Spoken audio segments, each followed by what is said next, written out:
مرحبا. أهلين. كيفك عمري؟ مشتاق لك يا روحي، أنت كيفك؟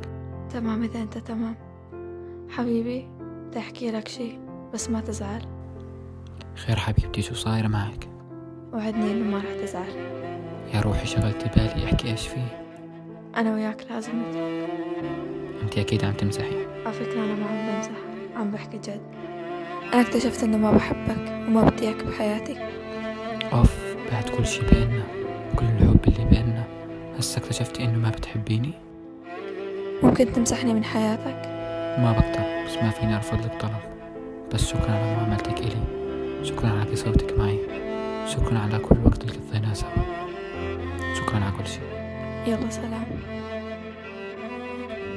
بعد فترة بتصل على صاحبتها ليطمن عليها، ردت عليه ودموعها عم ينزلوا. حكت له حبيبتك متوفية من شهور، وهي لما راحت على الدكتور حكالها إنه أيامك معدودة.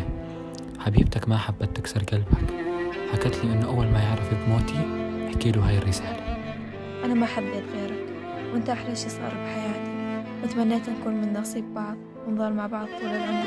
عملت هيك عشان تكرهني وما تحزن على موتي، ويا ريت ما تبكي لأنه دموعك خالية على قلبي. الموت فرق ناس كثير، فرق ناس بحبوا بعض من كل قلبهم. الرسالة هي الموت هو الإشي الوحيد